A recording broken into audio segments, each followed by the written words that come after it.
ملا علی قاری علیہ الرحمہ نے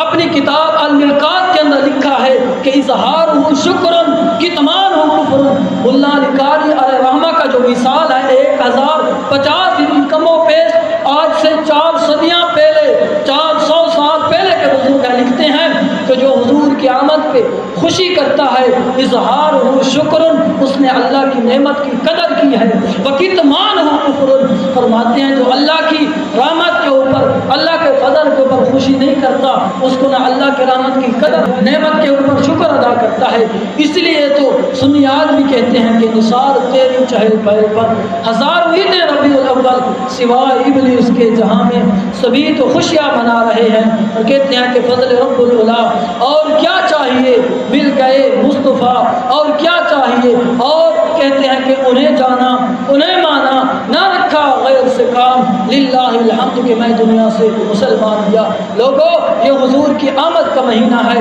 اور اس کو حضور کی آمد کا مہینہ سمجھ کر گزارو۔ جو نماز نہیں پڑھتے آج سے اپنے دل کے اندر تہیہ کر لیں کہ آج سے حضور کا میلاد میں مناؤں گا، کہ حضور کی نماز، حضور نے فرمایا نماز میری آنکھوں کو ٹھنڈک ہے، تو میلاد مناؤں گا حضور کی نماز پڑھ کر، حضور کی آنکھوں کو ٹھنڈک پہنچا کر حضور کا میلاد مناؤں گا۔ اور جو حضور کی اتباع ہے اس کے اندر میں اپنی زندگی گزار کر حضور کا میلاد مناؤں گا۔ تو اپنے بچوں کو حضور کی سیرت سکھاؤ، حضور کی سیرت کے واقعات سناؤ، حضور کی آمد سے پہلے کے واقعات سناؤ، حضور کی آمد کے بعد کے واقعات سناؤ، اور اپنے بچوں کے اندر اگر کسی چیز کو اگر آپ دیکھنا چاہتے ہیں کہ زمانے کے اندر وہ آنے والے وقت کے اندر لوگوں کے اندر وہ جو ہے کامیاب بنے، تو اس کو حضور کی سیرت پہ چلنا آج سے سکھانا شروع کر دو، تو تمہاری نسلیں انشاءاللہ سمجھ جائیں گی۔ تو آخر پہ ایک بات کرنا چاہوں